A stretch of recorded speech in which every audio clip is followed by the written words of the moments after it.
Alors, dans cette chronique Où va le web, Eva va nous parler de cette guerre qui se trame au sein des plateformes de trading de NFT.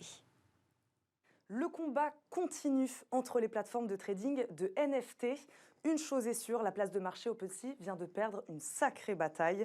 Pour vendre et acquérir des NFT, c'est vrai qu'on faisait difficilement mieux qu'OpenSea. Rendez-vous compte, l'entreprise captait 73% des échanges mondiaux en 2022. Retournement de situation, la plateforme se retrouve aujourd'hui dépassée par son concurrent Blur.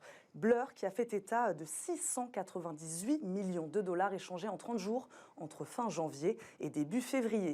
Ce revirement, il s'explique en partie par le modèle économique de ces plateformes. Est-ce que vous avez déjà entendu parler des royalties NFT? La plateforme distribue en fait automatiquement un pourcentage du prix de vente au créateur.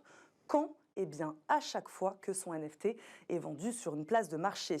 Mais le choix d'appliquer ou non ces commissions revient aux plateformes.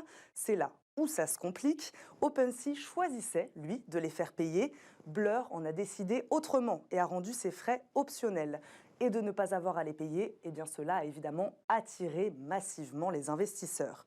OpenSea contre-attaque, la plateforme lance d'abord un nouveau protocole technique qui vise le renforcement de ce versement des royalties.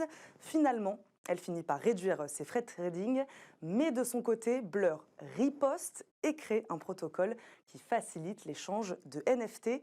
Alors vous le voyez, la bataille n'est pas finie et elle est importante car c'est sur elle que repose en partie l'économie du Web3. C'était Smart Tech. Merci à tous de nous suivre tous les jours. On se retrouve dès demain pour de nouvelles discussions sur la tech, sur Bismart en replay et en podcast.